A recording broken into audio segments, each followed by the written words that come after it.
Khalil Gibran is, in my view, one of the most important poets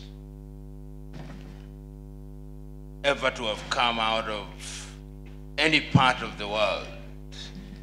And I know many poets. And architecture is poetry in concrete. And that is the essence of architecture. As I grow older and have the opportunity of sharing my thoughts with fellow men and women, and particularly Africans, my mind wanders. What is architecture? I have no doubt in my mind that many, or 80% of the population here, have not read the Mahabharata. How many of you here have read the Mahabharata? Because C.J. Raghuparachari, who has summarized the Mahabharata, says he or she who has not read the Mahabharata has read nothing. So if you have not read the Mahabharata, you have read nothing. The Mahabharata is the Hindu epic, written 3,000 years before the Christian Bible. It is 11 times longer than the Christian Bible, including the Apocrypha and the Deuterocanonicals. It's a great book which I commend to you. There is everything there, including architecture. And I mention this because in the Mahabharata, if there is anybody who has read the Mahabharata, there is an occasion when a new city ought to be built. And an architect descends from heaven to create that city, Indraprasth.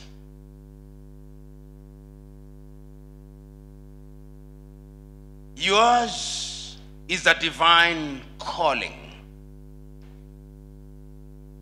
We who are here, who have been trained over the years, and our training is Eurocentric, and I dare say Anglo-centric, we believe that architecture is something that was brought to us by the colonizers. There were architects in the Benin Empire, which was longer than the Great Wall of China. There were architects in the Monomotapa Empire in what is now Zimbabwe. There were architects in different parts of the continent of Africa. Those of you who come from where I come from, there is something that you must look at called Thimlichohinga. There is architecture there where they laid rock upon rock, rock upon rock, and it has withstood the test of time. There was architecture in Sudan and in Egypt. Pythagoras, whose theorem you use, and Euclid's, whose theory you use, came long after the pyramids were constructed.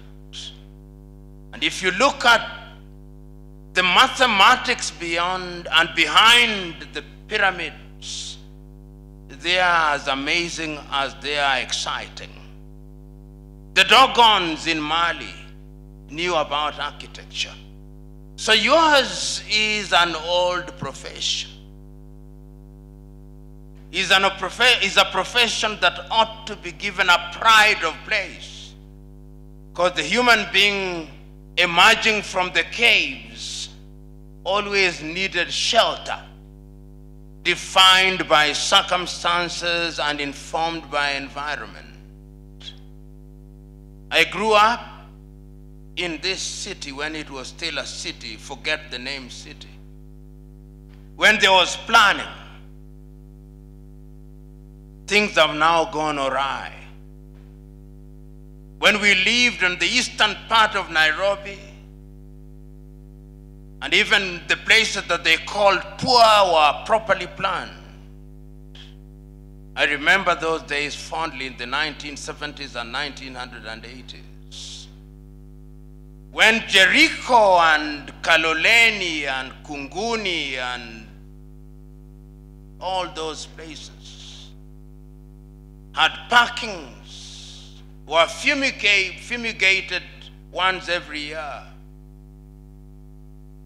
When there were social halls producing athletes, I remember those days. Today, when I go to the glorified slums to be found in Lavington, there'll soon be slums. In Zimmerman and other areas, I see how your profession has surrendered its soul to crooks and thieves. This is what has happened to Kenya. This is what has happened to many African cities. We are the fastest urbanizing continent in the world. And I invite you to visit any African city. They are progressively becoming slums. Whether it's in Nairobi, Kenya, which is one of the better African cities, or Bangui in Central African Republic, or Bamako, or Ouagadougou, or Lomé, or Lagos, and you will see what has happened to us. And my good friend and contemporary architect Philip Kungu, not Kungu, Kungu,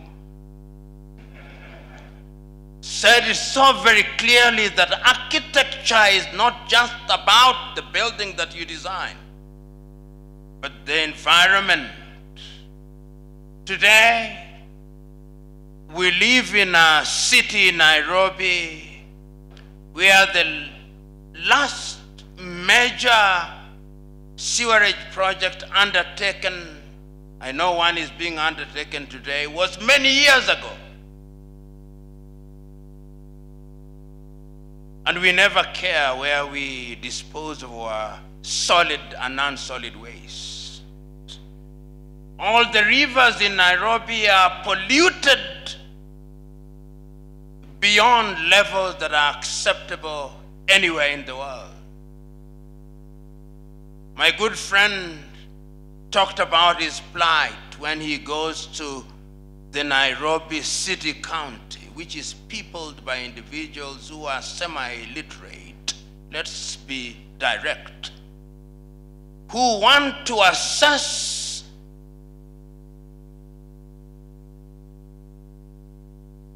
your designs. And if they don't move, you can't move. Those are the people who now determine how your profession is undertaken. When you have designed a building, some individual who has no knowledge is the one who has been given the authority to determine whether it's right or wrong to do so. And it's not only in Nairobi, it's now replicated 47 times over through the devolved systems. What Kenya has succeeded in doing is devolving mediocrity. And that we have done very successfully.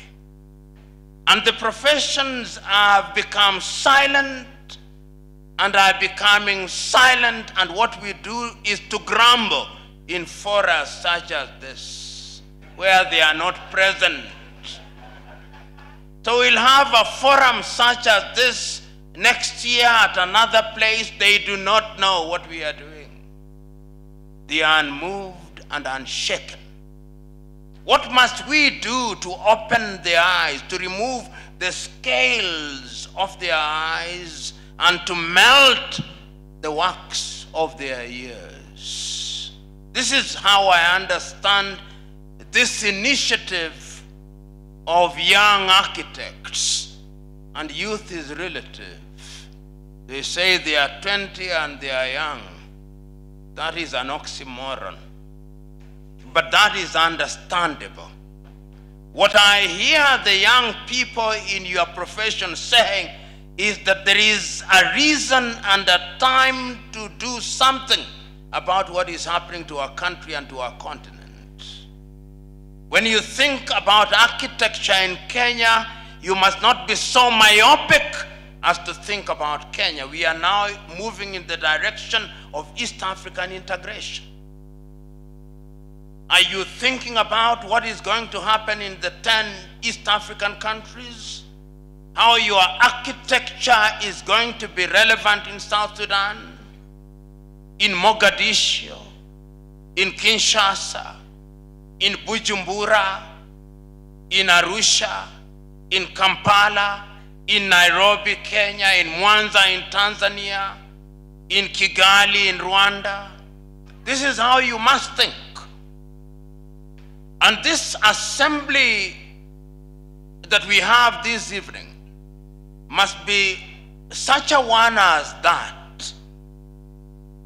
energizes the youth. And I'm using the word youth very deliberately. And informs the older ones that there is need for a symbiotic relationship whose only agenda is to ensure that our country moves in the right direction. You architects know better than I that almost anything between 50 and 65% of settlements in Nairobi are informal. To mean that there is no formal architectural involvement other than bush architecture. And I'm a bush architect. When we want to build our little huts in our rural homes, Philip here will tell you, there is something called the diagonal. I don't know what it meant. But we had that diagonal where we built something which we divided into two, and we used some cheap cloth to divide the bedroom and the sitting room. And we were architects in our own right. But we are now thinking beyond that. You go to Kileleshwa now with an unaltered sewerage system, and in what was formerly a dwelling house for a single family, you now have 800 families. And you architects are there, demanding that you must be addressed as Architect Irene. The question is, going forward, how are you in an organized fashion going to move forward? My good friend said he was in Sweden. I went to school in Lund in southern Sweden. And you can see how they organize their affairs. You can see how when they want to alter their houses, it is a process. When we were a little younger, I know it is a dinner occasion, so I must not speechify. I'll conclude very shortly. But when we are a little younger, Philip here will remember that one's greatest claim to fame was that you lived in Buruburu. And Buruburu houses were good. Buruburu phase 1 was sold at 34,000 Kenya shillings. Buruburu phase 4 was sold at 134,000 Kenya shillings. Buruburu phase 5 was then sold at 349,000 Kenya shillings. And they had a shopping center, they had a garden, and all those beautiful places. You go to Buruburu now and see what has happened to Buruburu. You go to Umoja now. You go to Zimmerman now. You go to Golden Gate now. You go to Plainsview now. You go to Lavington now. You go to Kileleshwa now. And you see the slums that are emerging in that space. You hear our government shouting at the very loudest about these housings that are coming up. Beyond the populism, where is the professional? Where are the professionals? And that is how I understand this association of young architects who I believe going forward will raise their voices. Even if they cannot be heard at their most eloquent, the voices of good and reason must always be alive and well. This is the whole essence of it. So this to me is an occasion for reflection and introspection, so that the profession does not think that it is sterile and disabled. This is your time to rise up and commune with other professions and to tell Kenya and Kenyans, and the political Kenyans particularly, that the country is in danger. Today, you and me know that in the next few years we'll not have potable water in Nairobi. All the aquifers in Nairobi are depleted. When you are doing your architecture, are you remembering the water?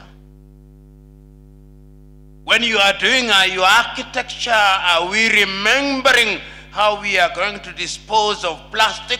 The country claims that it has disbanded plastic, but you and me know that plastic is alive and well. You and me know that we have Nairobi River, Kirichwa Ndogo, Kirichwa Kubwa, and all these rivers polluted above any other river in the world. That is a fact. It will take billions to clean the rivers in Nairobi. In the next 10 years, we'll not have no potable water in Nairobi. I do not know which water you are consuming, but Coca-Cola is buying all waters in the world. I don't know whether you have bought Aquamist, but they will shortly. They have just bought Keringet. So, brethren, I come here as a visitor. The duty of a visitor is that he has sharp eyes. He is capable of seeing the cobwebs which you thought were part of your furniture. So I'm telling you things that ordinarily you would not see, because you are architects. And I hope and believe that you will use this organization and this occasion to do that which is good and right. There is a tribe or an ethnic group in Malawi called the Chewa. In Zambia they are called the Nyanja. And among the Nyanja they say that more important than our children are our children's children. So when you think, don't think about your children. In the next 100 years, you and your children will be upstairs. We think about our children. What do we want to bequeath to them? A functioning society. When you are an architect, what do you want to be remembered for? As I conclude, many of you here have gone for benchmarking tours. I want to ask you, which benches have you been benchmarking on? We just sit on them without marking on them. The question was asked, what are we teaching and how are we teaching at our universities? When my good friend Sylvia was making her remarks,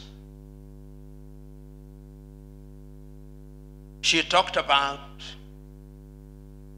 hearts. And I and Philip very quickly went into a tete-a-tete, during which we said, but our hearts perhaps not the more preferred for Africa, because our architecture is Eurocentric rather than Afrocentric. When you go to South Africa, they now are using grass thatch. Perhaps is that what we need? Rather than ceiling boards, which provides a bedroom and sitting room for birds? Our architecture must be Afrocentric, sensitive to our realities. So we may marvel about all these, but relevance to our environment is at the very heart of our architecture going forward. Which brings me to the question that is alive today. You young architects who are present here today, in the presence of much older architects, and somebody talked about mentoring and talked about three things. The first thing that he talked about, that you must have those above you who by dint of experience can guide you. And there is no school that has been created for experience, because experience must be experienced. He or she who is experienced makes the claim that I have gone through this path. I've stepped on landmines, and I'm guiding you that you may never step on those landmines. The next and the second person that he talked about are your peers. Those who are your contemporaries, in whom and with whom you have positive competition. Those who are walking the same journey with you, and they are telling you and they are competing with you, and when you are slow, they make you faster. Regard them. And those who are below you, who are looking up to you in the manner of speaking, when mother cow is chewing, baby cow is watching. They are watching how you do things, and they are looking at you. This evening, I see mentors, I see mentees, and see others who are supporting potential mentees. Choose you now which direction you shall choose. And I conclude on a spiritual note, because spirituality is very essential. And I'll cross over to all religions and even those who are not believers. If you care to read the Bible, those of you who claim to be Christian, because I now no longer know those who are Christians, but those who claim to be Christians, I want you to go and read the book of the prophet Joshua, chapter 24, verses 24. When the Israelites have crossed over and they are going over to the promised land, and Joshua tells them, remember, before you crossed the river, you worshipped other gods. And when you cross the river, you worshipped other gods.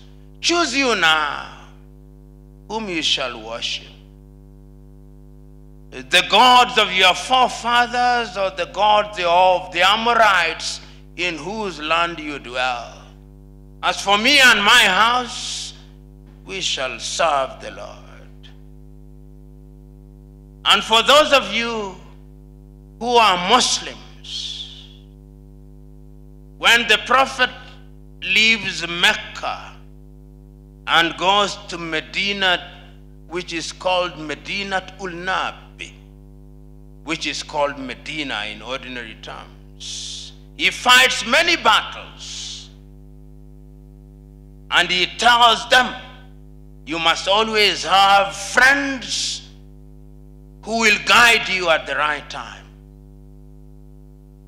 And for those of you who are Hindus, I invite you to read the conversation between Arjuna and Krishna at the Battle of Kurukshetra. Your duty is to act. You have no decision, or you have no capacity to determine the results of your actions. So today, I ask you to act, to do that which is good and right, because it is good and right. As to whether you are right or wrong, that is a verdict of history. You know, many people sometimes tell you, you are successful. I tell them, I'm not successful. The question as to whether you are successful is a verdict of history. When you are dead and gone, that is when historians in their cool, calculated moments will be able to say, behold, there lived a great architect. Philip Kungu was a great architect. Sylvia Mweni was a great architect. History will say that. So today, architects who are present here, I'm inviting you